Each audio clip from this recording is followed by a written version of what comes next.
Welcome to episode number 6 of the Backup Punter podcast. My name is Keegan Matheson, and the NFL Draft is just 2 days away in Chicago. Mock drafts are over, prospect rankings are over, thank God.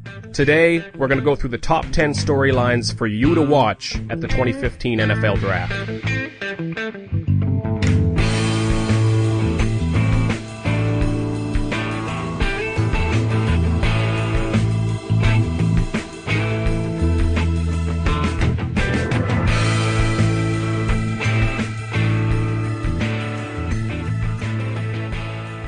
And as always, the Backup Punter podcast is brought to you by DynastySportsEmpire.com and the Dynasty Sports Empire Podcast Network. Make it your home for Dynasty Leagues this coming season.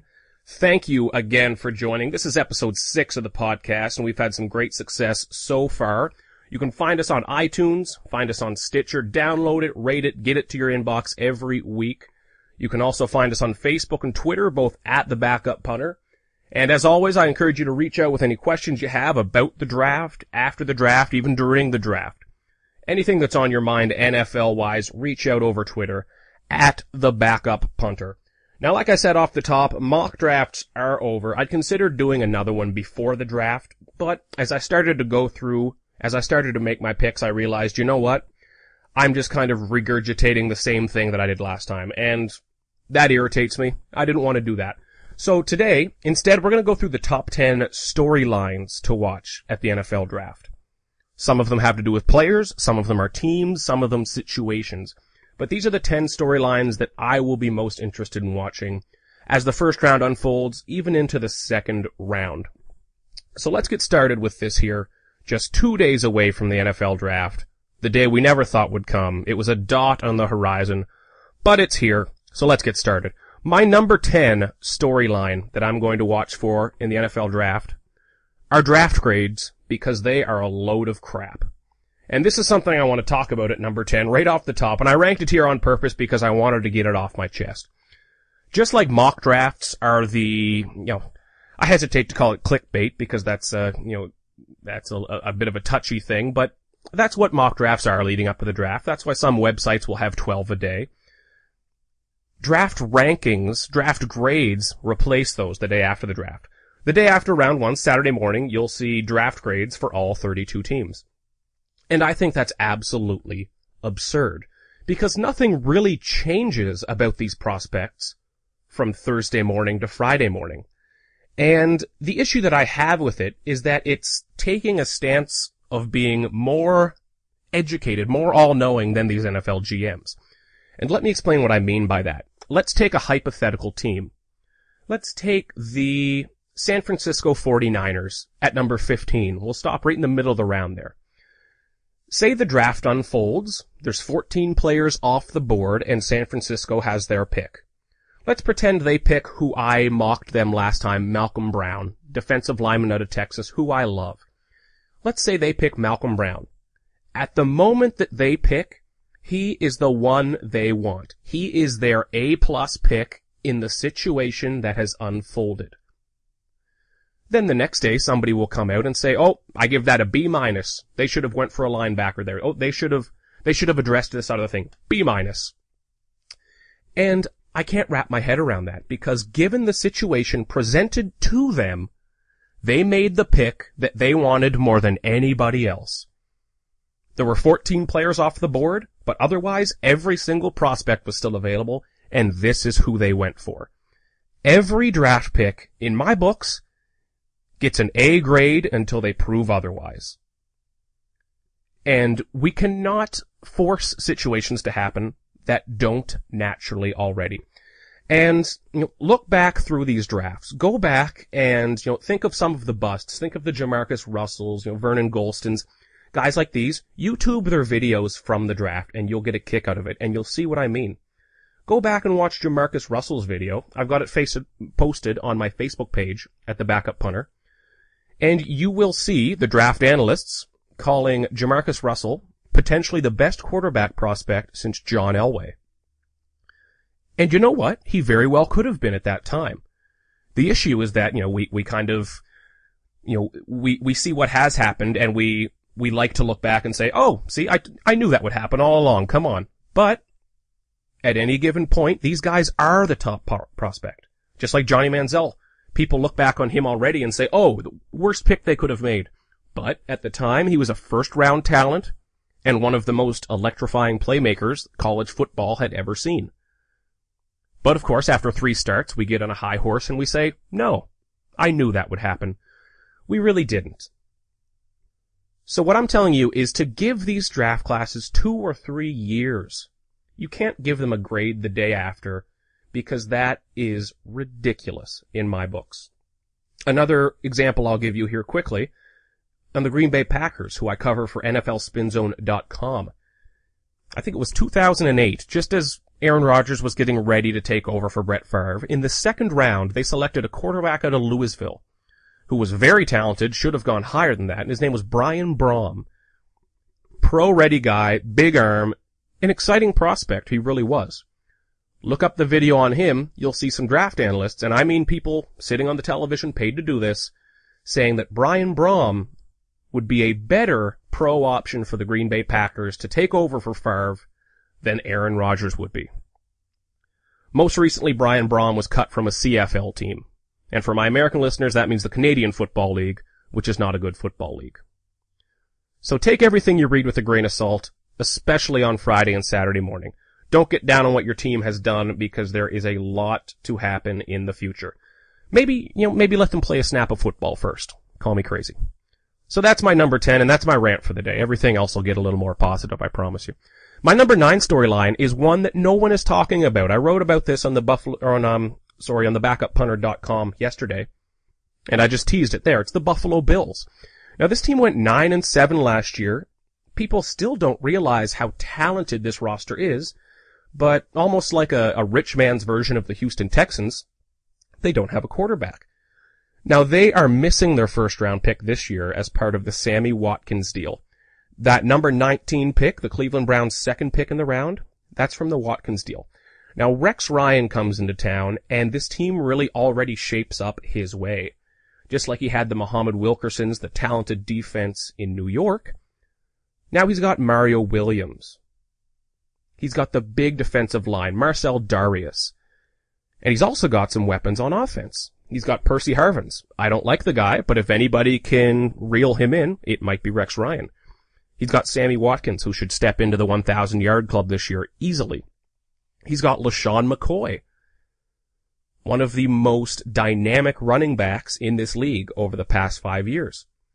And he's got my boy, Fred Jackson. Grind out those short yards. So what are they going to do here? The Buffalo Bills, they pick number 50 in the 2nd round, and they hold the 81st pick in round 3. Now, I've talked a lot about this quarterback class. After Jameis Winston, after Marcus Mariota, where does it go? Well, it doesn't really go anywhere good. The 3rd quarterback that I have ranked is Bryce Petty. Now, Bryce Petty, he's a guy that, he actually does have a very good arm. He can throw the deep ball. He's got a great body. I like who he is as a person. I think he can be a leader, a rah-rah guy that would work under Rex Ryan. But he needs a year or 2. Does that mean they could take someone like Bryce Petty and put him behind Matt Castle? Have they given up on E.J. Manuel completely? E.J. Manuel was their 1st round pick recently. Unfortunately, his issue is that he is too slow to release the football. He progresses through his reads quite slow, but when he finds an open receiver, the time that it takes for him to locate that receiver, start his throw, and release the football, you need to change your clocks. It takes so long. One guy I'm watching is Tyrod Taylor. They have him listed as the number 3. He could be a sleeper to really surprise on the Bills. But let's get back to their draft strategy here. What can they do at number 50? They won't be moving up. They don't have that ammunition. We've seen Rex Ryan roll with rookie quarterbacks despite their struggles. Mark Sanchez, he took Mark Sanchez to the AFC Championship because he had a great defense and he hid the quarterback. He could do that again here. He did it with Geno Smith. Despite Geno Smith's struggles, he rolled with him. Now, if not quarterback, what could they do? Well, if he doesn't go QB, I see him going for a cornerback. In around number 50, maybe they could get someone like Ronald Darby. There's some good corners on the board towards the second half of round 2, and I think they could go for that. But this is a team that has not been to the playoffs for 15 years, and they've been sniffing around the edges. Rex Ryan has arrived. Doug Whaley, their GM, he likes to trade. He likes to move around. But with a new coach who brings an entirely different philosophy, you better believe that there's going to be something happen. Some kind of a splash. What I wrote on the backuppunter.com, if I was the GM of the Bills, first thing I would do would be to trade for Mike Glennon, who is likely to become the backup in Tampa Bay after Jameis Winston's drafted. Mike Glennon, after being a third-round pick a couple of years ago, he's 6'6", 6'7", very tall guy. All he's done is perform in Tampa Bay. But he seems to be pigeonholed as this backup, this guy that's just, waiting to get replaced. He's almost like a rich man's version of Zach Mettenberger in Tennessee. Big guy, good arm, and he produces. But with Jameis Winston coming in, he won't be needed. Perhaps the Buffalo Bills could get him for a mid-round pick. I think that would be fantastic. But if they enter the season with Matt Castle at quarterback, I'm worried. So that's my number 9 storyline, the Buffalo Bills. The number 8 story that I'll be watching for, especially early in the round, will there be a run on pass rushers? And will that send some teams jumping up into the round? Jumping into the top 10? Now the names that I'm looking at here, and it's the way that I have them ranked, Dante Fowler, Vic Beasley, Bud Dupree, Randy Gregory, Shane Ray. Now after 1 and 2, let's assume throughout the course of this podcast that Marcus Mariota and Jameis Winston are going to go in the top 2 picks. I think we can agree on that. After that, let's look at who's coming up. We've got Jacksonville at number 3. They could use pass rush. I mocked Dante Fowler to them. The Oakland Raiders. They could use pass rush. They'd like Leonard Williams, but they could use a pass rush. Washington Redskins. They could use a guy on the edge. So could the New York Jets. They've got all those cornerbacks in there now. Why not rush the passer? I like them taking Vic Beasley. Chicago Bears at number 7. They're transitioning to a 3-4. They could take a guy on the edge. The Atlanta Falcons at number 8. They need a guy on the edge. That's 6 teams right there. If Leonard Williams lands on one of the first couple, you've got Amari Cooper, Kevin White that's going to get in there as well. But it's conceivable that 3 of these teams could take a pass rusher. So that's going to kickstart a bit of a roll here. A lot of teams in the top 10 are looking to move back. Will a team maybe find a bargain, move up and get a Shane Ray, a Bud Dupree? I'm a lot higher on Bud Dupree than most people, but I'm happy that I've heard some chatter about him flirting with the top 10. I have him mocked to the Atlanta Falcons. I think he's a great player. But a lot of this, the run on pass rushers, it depends on what happens with Shane Ray and Randy Gregory. Randy Gregory, as we know, we talked about him last week there. Randy Gregory tested positive for marijuana at the Combine, had a couple of failed drug tests at Nebraska. That's really frustrating to me. If it was just at Nebraska, fine, let's talk about it. When he's testing positive at the Combine, give your head a shake. What are you doing? You knew this was coming. Why did you mess up when you knew you would get caught? That's foolish to me. Shane Ray, just yesterday, he was cited for possession of marijuana. He was also speeding, driving in the wrong lane, all these things that NFL teams won't care about. But he was cited with 35 grams of marijuana. Just a few days before the draft. What the hell are you doing? If I'm Shane Ray, if I'm Randy Gregory, and it's the week before the draft, I'm locking myself in my basement with canned food, no cell phone.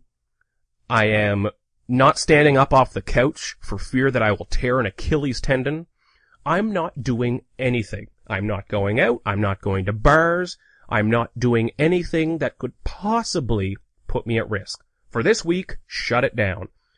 But Shane Ray, he doesn't just get caught with a personal supply of marijuana. He gets caught with 35 grams.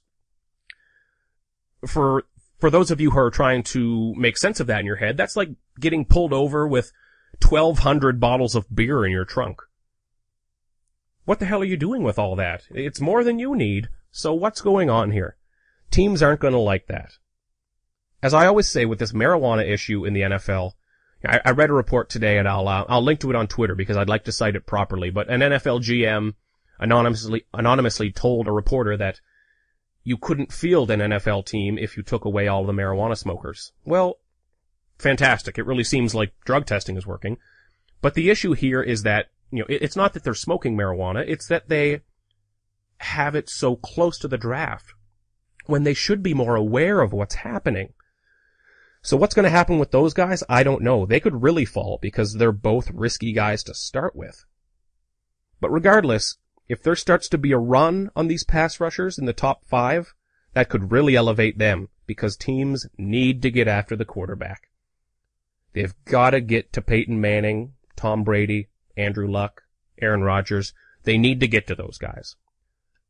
So a lot of these edge men will be overdrafted. So keep an eye out for that. That's my number 8 storyline. Number 7 is the storyline that I am sick of, and that's Adrian Peterson. Now, as we all know, this past season, Adrian Peterson spent most of the year on the commissioner's exempt list after it was revealed that he'd beaten his son with a switch, which means a stick or a bundle of sticks together. And he'd beat him quite badly. His son was cut, bleeding, quite bruised. It was fairly graphic. Now, the more I read about Adrian Peterson, whenever you read on a large news outlet, look at the comments section. Take a deep breath because it's going to frustrate you. But the most common comment that you'll see about Adrian Peterson is, well, my parents, they hit me and I turned out okay. It made me respect them. Oh, my parents did this. It's fine.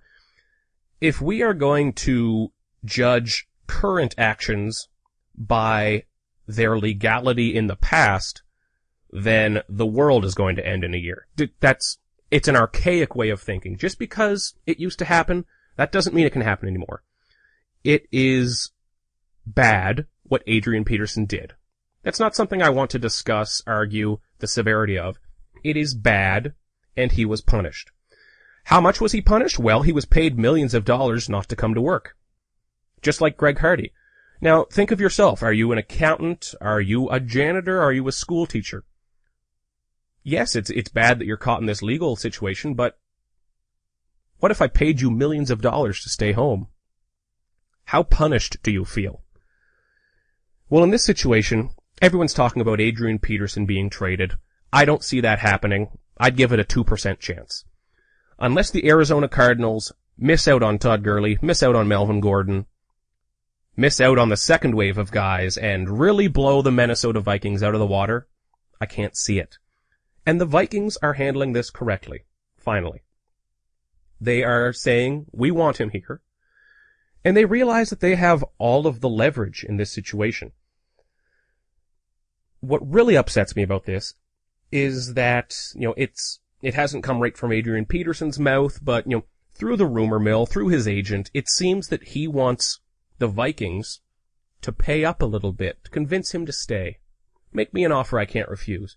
And what he's getting at is that after this 2015 season, where he's due 12, 13 million, there's not much guaranteed money after this year, meaning that they could just cut ties if he does get injured, if he does regress at all. So he'd like some of that money to be guaranteed. Well, again, this is a franchise that's, did they stand behind him? Not really. No, they didn't really stand behind him. But they didn't bury him. And they're welcoming him back, wanting to pay him over $10 million to play a kid's game after he beat his own kid. I'm not sure where Adrian Peterson thinks he can ask for more. How does this entire situation equal him getting a raise? That's baffling to me. The team that was linked to Adrian Peterson, the Dallas Cowboys, I don't think there's a lick of interest there. I think they've finally come to their senses. They've got a great offensive line. They can plug me in, and I'll rush for a few yards. Let alone one of these second-round running backs who I absolutely love. We'll talk about them later. I think they'll be fine. The Oakland Raiders, I understood it, wanting a big splash player. If there is a dark horse, it's Oakland. But really, the only team I'd look at is Arizona. Jacksonville comes up. I don't think that makes too much sense, but, you know, I don't see a situation where Adrian Peterson starts 2015 on another team. It would blow up the draft. Don't get me wrong. I'd absolutely love it.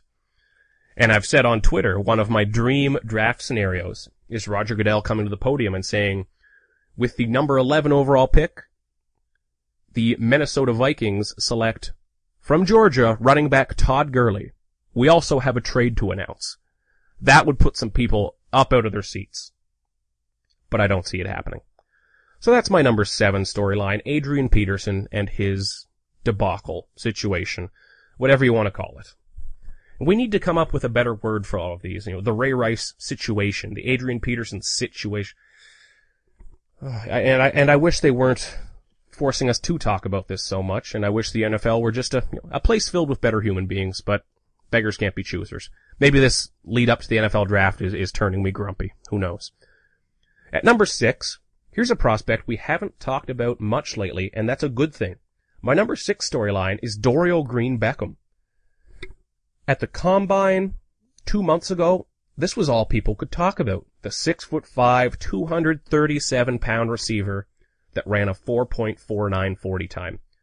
Calvin Johnson numbers, Calvin Johnson body, but a ton of off-field issues, hadn't played in a year, red flags everywhere.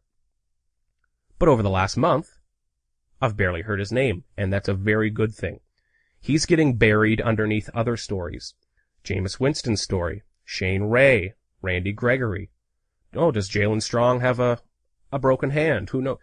All of these stories, but nothing about Dorial Green-Beckham. Now, this guy's the ultimate example of it only taking one team to fall in love with him. And I would not be shocked at all if he does sneak in to the first round. So I'll give you 4 teams he could go to, and 1 team that I'd love him to go to. Earliest I can see him going is number 19 to Cleveland. I don't know how much I love that with their current situation. I think they'd want a guy with a little more certainty. But if you're going to swing for the fences, Green-Beckham's your guy. Number 20 at Philadelphia. What if Chip Kelly went for Dorial Green-Beckham? This run and gun, quick guy offense, and then they add this mountain on the outside, red zone threat. Wouldn't that be amazing? Cincinnati Bengals, the next pick at 21, have come into the conversation with A.J. Green. Does he need a running mate on the outside? Allow some of their other receivers to kick inside, help out Andy Dalton over the slot. I think they've got bigger fish to fry at 21, but there's been some buzz. Number 26 to the Baltimore Ravens. I've said many times on here that I'd love to see Dorial Green-Beckham spend a year with Steve Smith. Live in Steve Smith's attic. When Steve Smith goes to the bathroom, he waits outside. Get under that guy's wing. Give Joe Flacco a deep threat. Now, one team, and I'll get some flack for this, but I'd absolutely love to see it happen. Number 27, the Dallas Cowboys. Could you imagine Dorial Green-Beckham across from Dez Bryant?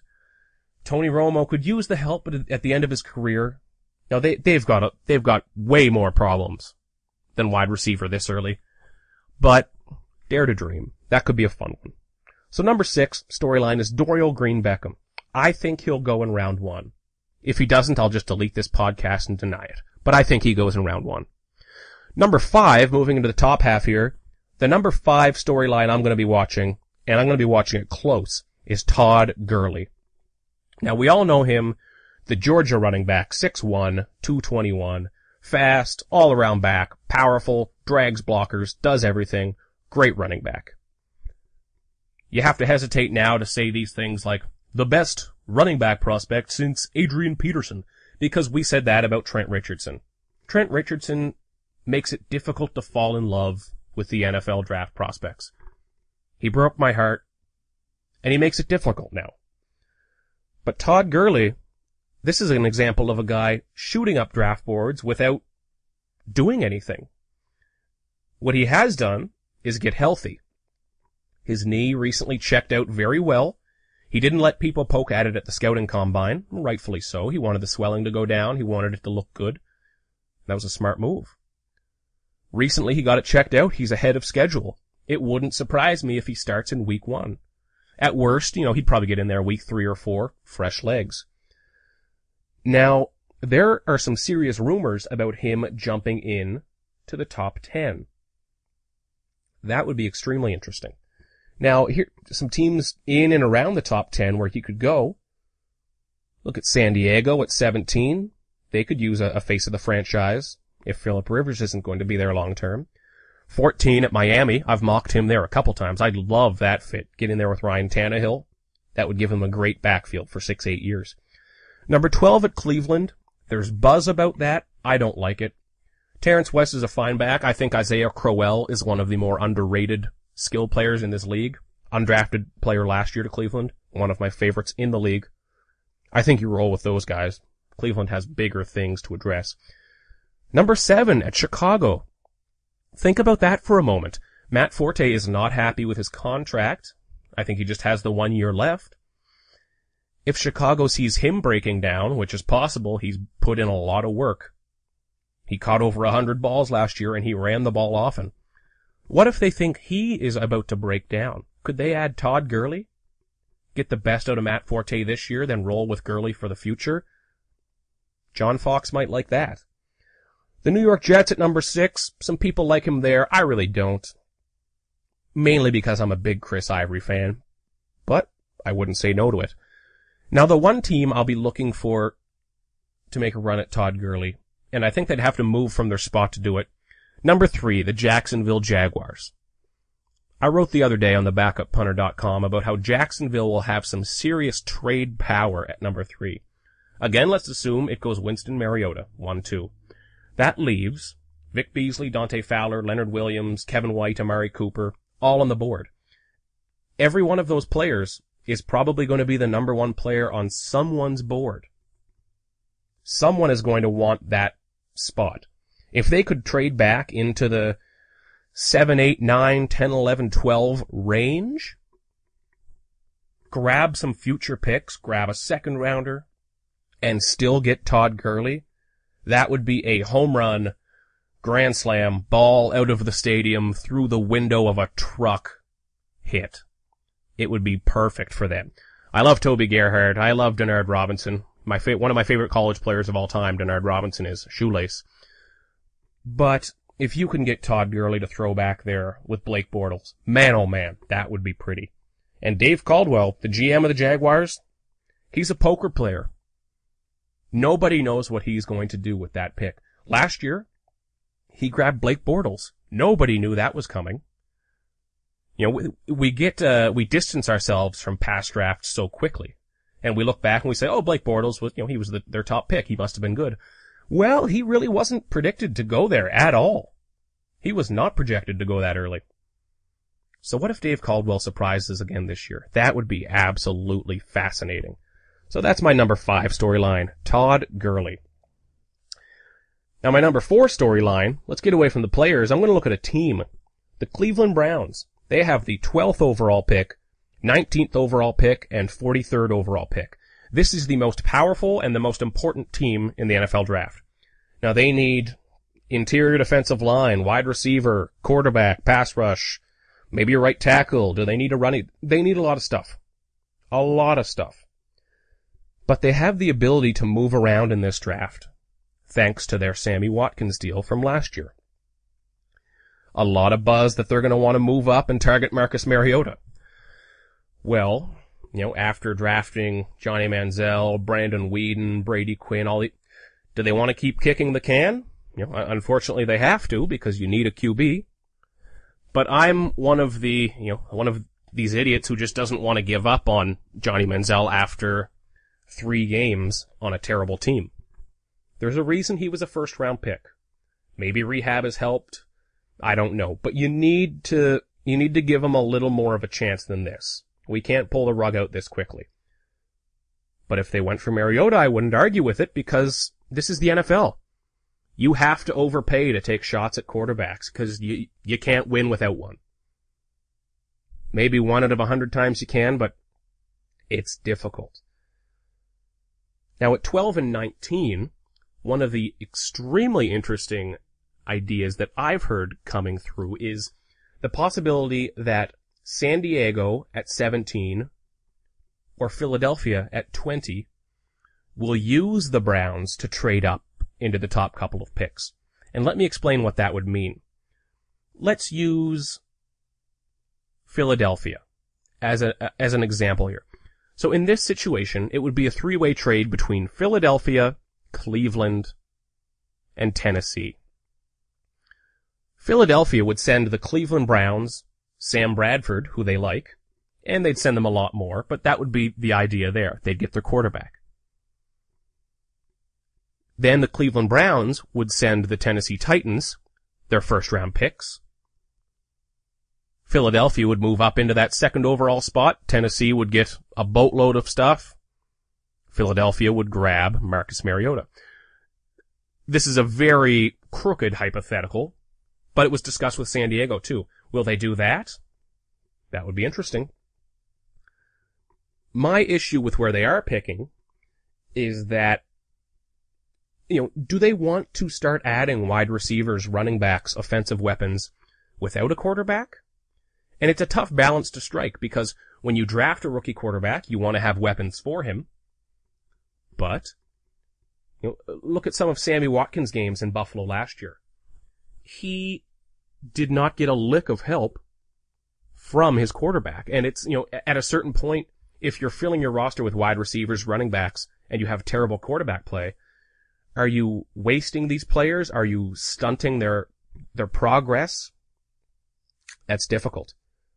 But if they do stay at 12 and 19, which I'd really be happy if they did, they can get 2 players with top 15 talent. They could grab a Shane Ray, Randy Gregory. They could get a Jalen Strong, a Devontae Parker. What if Kevin White falls? That's a bit far for him, but hey, maybe they could grab a Todd Gurley, Melvin Gordon, if they really want to wake up that offense. But as you can see from all these wild possibilities, these hypotheticals, they're standing in the middle of something that could turn into something very big. They're standing in the middle of this draft. They've got all the power. If something big happens, expect the Cleveland Browns to be attached to it. So that's number 4, the Cleveland Browns. I've got a feeling you'll hear their name before number 12. Now my number 3 storyline is Jameis Winston. My buddy, you guys all know that I love the guy, I just think he's a model citizen. Anyways, right now I'm 90% sure that he is going to be the draft pick, number 1 overall. I think that Lovie Smith and, the management is sold on him. Right now I think it's all about ownership. Is ownership going to step in and say, listen, this guy is an idiot and we don't want him in our franchise. We don't want the risk that comes with him. That's a real possibility. They could do that. So that's something interesting to watch. And it could change as this becomes closer to reality. Right now they're looking at tape, they're saying, oh, this is our guy, this is our guy. But over the next couple of days, it gets real. You're thinking, oh, good, the guy that they're talking about on TV right now, he's going to be the face of our franchise. I'm putting my job on the line for this guy. If this guy comes in here and continues his behavior, that's my job. That's the money that I make for my family. That's the money that I make for myself. It's my reputation in this league if he messes up. So this is a really risky situation. I've got Jameis Winston listed as my riskiest prospect. And that's raised some eyebrows. I've had some people say on Twitter, well, how can he be your riskiest prospect? He's NFL ready. He's an NFL ready quarterback. No prospect in this first round has such a high risk to absolutely blow up. That's worrying. If he's a pass rusher, if he's a running back, that's one thing. But this is the face of your franchise. Starting over, you're trying to rebuild the Tampa Bay Buccaneers into what they once were. This guy is going to be your face.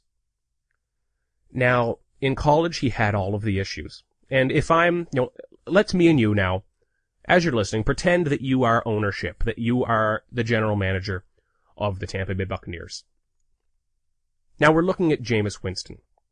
You look back through his college days, and you see some minor incidents. So he allegedly stole crab legs.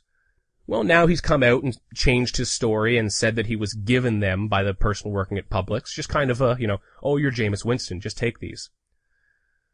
His story is changing. It's something I'm not comfortable with, but hey, I realize what happens in college towns, especially for the big star. We can look past this. Well, now there's the incident of, at the Burger King. He was using the little ketchup cups to fill with soda and drink it because he didn't want to buy a drink at the counter. Now, that's stupid, but let's think back to when we were both 20, 21 years old. Did you do something stupider than drink pop out of a ketchup cup? I know I sure did. I could sit here and list 20 things stupider. But why did they call the police because he was doing that? Well, if I see someone drinking pop out of a ketchup cups, do I call the police? Geez, is there something else there? That's worrying. So now I'm a bit nervous. I'm starting to look into this a little further. Well, then there's the incident where he stood up on FSU campus and yelled what he did off a table. I think it was in a cafeteria, either a cafeteria or a common area for students. And he yelled something from an internet meme. I'm not going to say it on here because I'd probably get my show flagged. But if you want to look it up, it's a bit vile, but you can Google, thing that Jameis Winston screamed. And what he said was, bleep her right in the bleep. Why? What drove him to stand up on a table and start screaming that in the middle of a populated student area? And I still remember the day that came out. There was, FSU students were tweeting this, and some reporters started to pick up on it and tweet. And they were saying, Jameis Winston standing on a table yelling blank. And I thought, what the hell is happening? Why do you do that? What drives you? And sure, make the argument for just, immature, joking around with his friends. But don't forget here, me and you right now, we're the general manager of the Buccaneers. We are the owner of the Buccaneers. We've put hundreds and hundreds of millions of dollars into this franchise. Are we going to hand the keys to the guy that's standing on the table yelling this for no good reason? Well, let's dig deeper. Oh, there's a sexual assault. Not good. Let's look at this. Well, if you look into the sexual assault, the young lady who accused Jameis Winston of sexually assaulting her, she reported it to police, I believe the night of, if not the next day, but I think it was the night of she reported it to police. The police department collected no evidence from her, no samples. They did not investigate that night. They did not do any, forensic work. And I'm not talking about plugging a fingerprint into the CSI supercomputer and coming up with Jameis Winston. But there was not an effort put forth that night. The case sat dormant, and dormant is a fancy word for no one gave a damn about it, for 8 or 9 months until the media uncovered it. The media can still do good things. I'm glad to see that. So the media uncovered it, and uncovered that Jameis Winston was the accused. If that hadn't have happened, this would have just sat and rotted in a police basement. Well, some of the officers who were investigating this, one in particularly, was an officer who worked security for the FSU Booster Club, meaning the club that gives FSU a lot of money. Who likes FSU football, probably? That raised some eyebrows. Now, FSU horribly mismanaged it. Read into it yourself, please. Educate yourself on it, because it's something that would require an entire podcast, and I don't want to go into too deep of details here. But read into it, please do, before the draft, just so you really know what's happening, because it's easy to just say, oh, it was a sexual assault, and treat it as, as what you envision that as being, but but treat it individually. Do give it your time, because it's important to understand exactly what's happening here on an individual basis.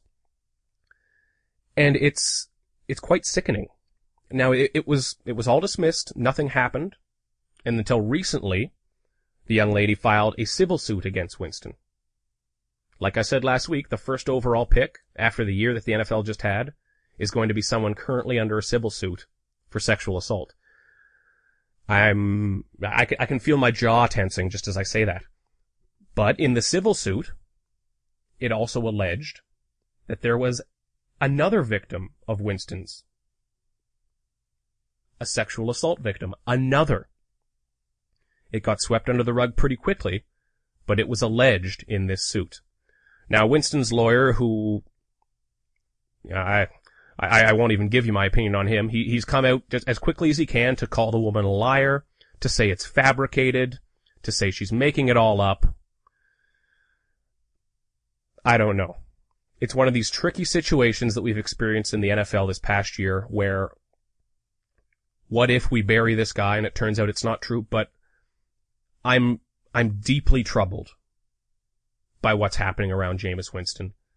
And he is an incredible risk to absolutely explode in the Buccaneers' face. How is it going to help him to give him fame and millions of dollars? How is that going to mature him? I don't know. Now, you can play for me all of his pre-rehearsed interview questions and answers you want. That's great. That's been a wonderful circus. It's been a wonderful performance. But the question that I want to leave you with, just to think about leading up to draft day, if you knew for sure that Jameis Winston and Marcus Mariota were going to have identical careers, every number the same, who would you pick? You're going to pick Marcus Mariota 1,000 times out of 1,000. Because you know, off the field, he's probably going to go home and read a book. Now, how much better of a career does Jameis Winston need to have than Marcus Mariota for you to take that off-field risk? Does he need 5 more career passing yards? Does he need 1 more career win? How does the NFL value a win? Unfortunately, recently we've seen that they value a win above all else. And that is why Jameis Winston is likely going to go number 1.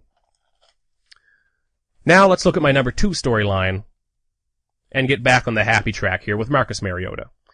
Now, Marcus Mariota, you could call him the most interesting, not the most interesting prospect, but the most interesting pick in this draft, where he gets picked. Now, he's more Eli Manning than he is Jameis Winston. He's a guy that's going to say a few words, but once he gets into a locker room, I do trust that, when players get to know him, they'll take that in an Eli Manning way, not in a quiet, a shy way. Now, the number 2 pick, it looks like the Mariota pick, and it's going to be the most exciting 10 minutes of the draft. If the Buccaneers do come up and just take Winston, right when Tennessee goes on the clock, you better be on the edge of your seat. Now, the teams that I would be looking for to take Marcus Mariota, the New York Jets at 6, I don't know if they want him there. Chicago at 7, I don't think so. St. Louis, possibly, but it's still a bit iffy. Cleveland Browns, we talked about them, they could move up, and then of course there's Philadelphia, San Diego. Philadelphia Eagles are by far the best fit. San Diego makes a lot of sense because they need a face to their franchise, especially if they're going to be moving to LA without Phillip Rivers. Phillip Rivers also gives them a trading chip to move up, because Tennessee, we really need to look at Tennessee here. Ken Whisenhunt needs to save his own job. I'm a bit surprised he has a job heading into this year. Tennessee might want to go for that veteran quarterback like a Phillip Rivers, just so they can get to 6-10, 7-9 and say, hey, we're improving.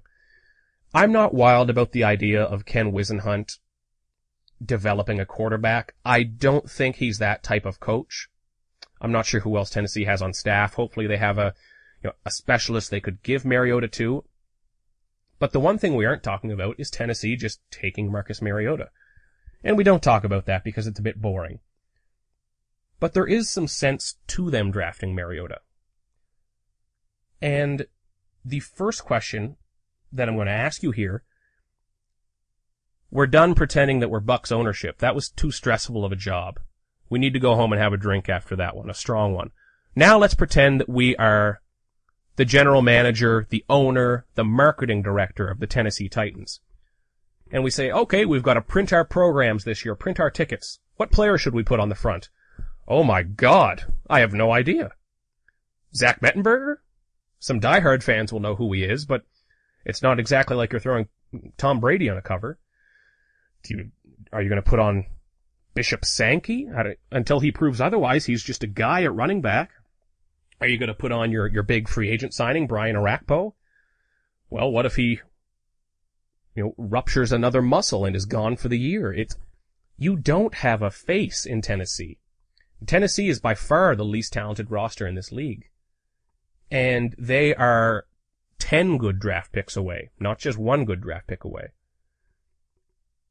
Would they want to take Mariota, unless they're blown away? Would they take Mariota and give themselves something? Put themselves on the map? Well, they just might. They just might.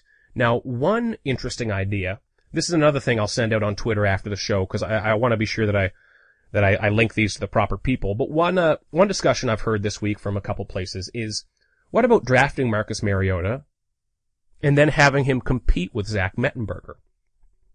The idea behind this is, if you take Leonard Williams and then try to trade him before the season, well, you'll get a first-round pick, maybe a fourth along with it. His value stays about the same. If you take Marcus Mariota at number 2 and have him compete with Zach Mettenberger, maybe Zach Mettenberger comes back a fiery leader, he's been working out with all of his receivers, and he steps in and you say, oh wow, this guy looks great. We can really roll with Zach Mettenberger. Then you can call up the Eagles, call up the Chargers and say, hey, we've still got Mariota, he still looks beautiful on the field. We want 2 first-round picks and something else. He's a commodity. He's worth something. And that value won't decrease in 4 months. That's a bit of a zany idea, but, Tennessee has options here. They're not just going to trade out of there. If they get Marcus Mariota, not the worst day in their franchise's history. So that's number 2, Marcus Mariota. So let's take a run here again through my top 10 storylines before we get to the number 1 thing I will be watching for.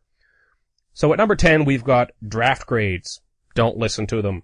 Number 9, the Buffalo Bills. What are they going to do from the second round? Number 8, will there be a run on pass rushers? Number 7, Adrian Peterson wants to be paid more. I don't know why. Number 6, Dorial Green-Beckham, who could surprise in the first round. Number 5, Todd Gurley and his top 10 buzz. Number 4, the Cleveland Browns, who are looking to do something correct in the first round. Change is beautiful. Number 3, Jameis Winston.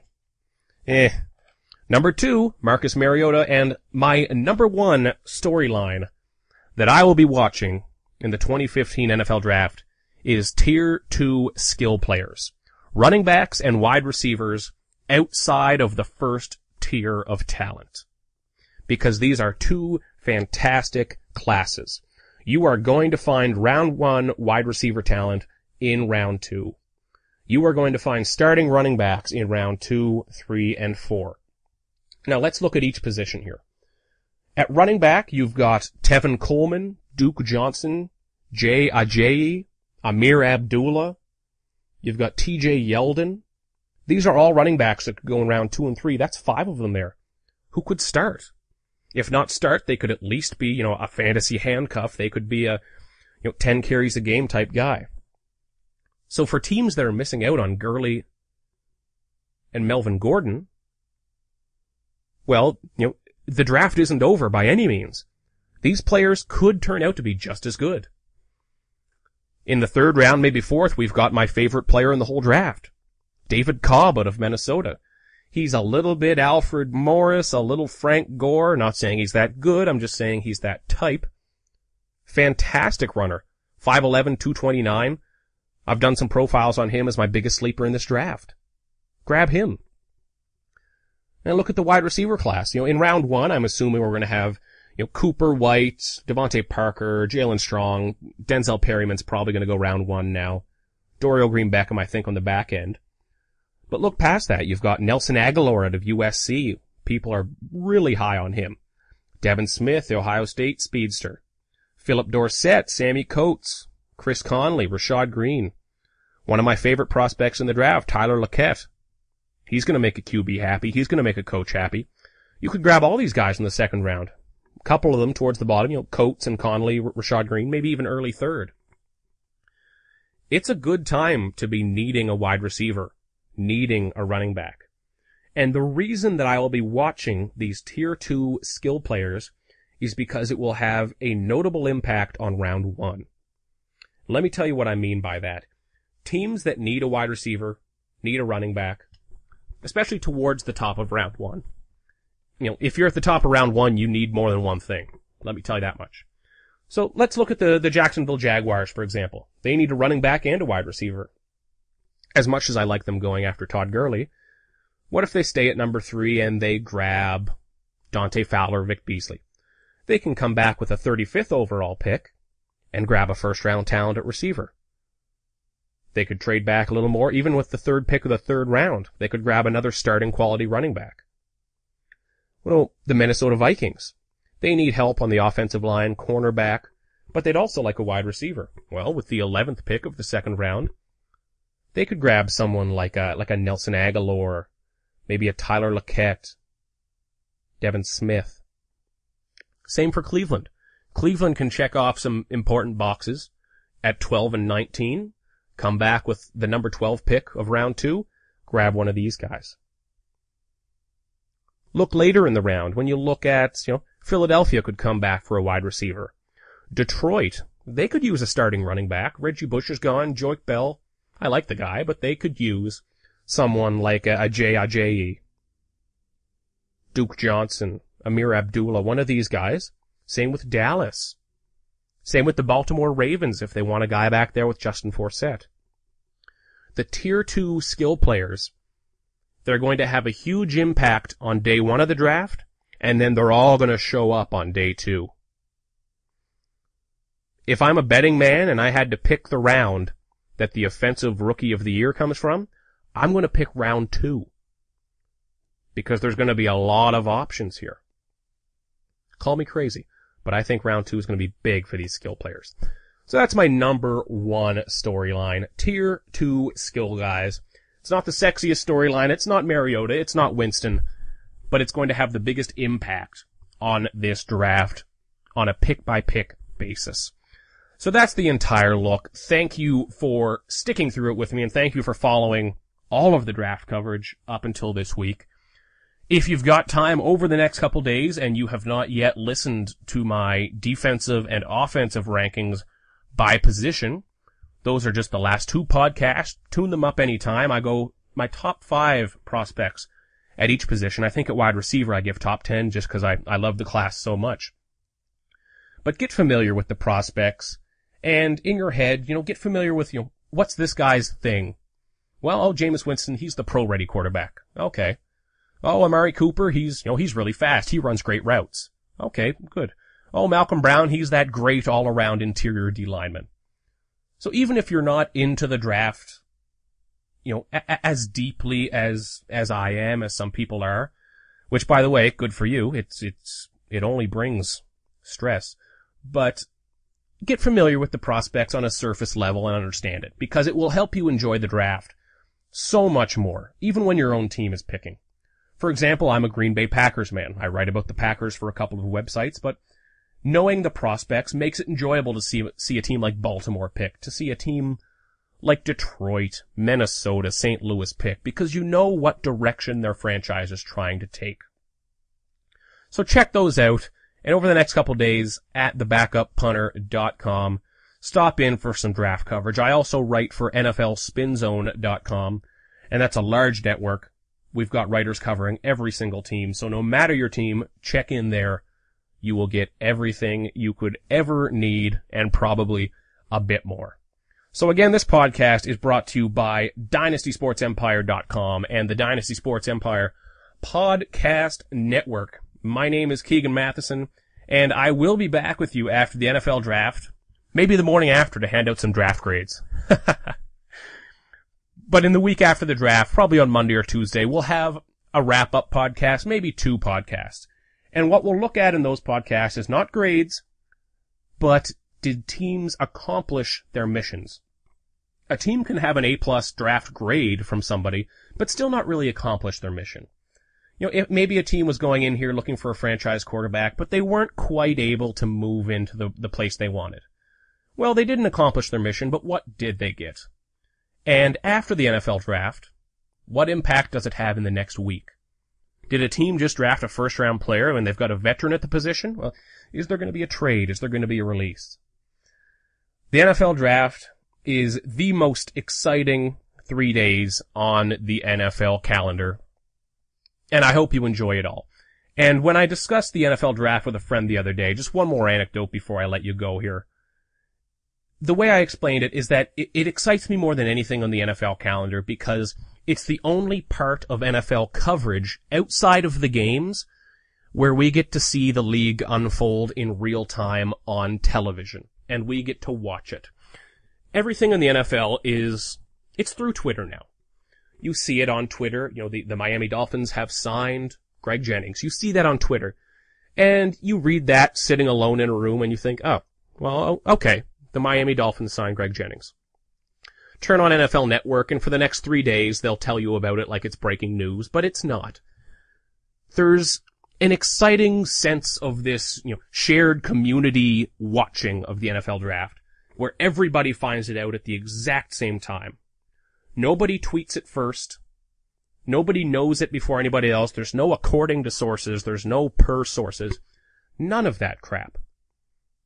It's you and me and everybody else around the world sitting down and watching the NFL draft at the same time, and we here at the exact same time with the first overall pick in the 2015 NFL draft, the Tampa Bay Buccaneers select. And it happens right before our eyes, just like a play does in the football field. So enjoy it. Send me in all of your questions, all of your reactions to the NFL draft about your team, about any team. And if I can assure you one thing, it's that the headline we have on Friday morning won't be one that we saw coming. It's been the off-season of the trade. I think it's going to keep being the off-season of the trade. Again, my name's Keegan Matheson. This is the Backup Punter Podcast, episode 6. And from the bottom of my football-loving heart, thank you again for tuning in. It means a lot to me that you make the conscious choice to spend an hour listening to me each and every week. The Backup Punter Podcast, thebackupunter.com, on Twitter and Facebook. Follow along. Thank you again.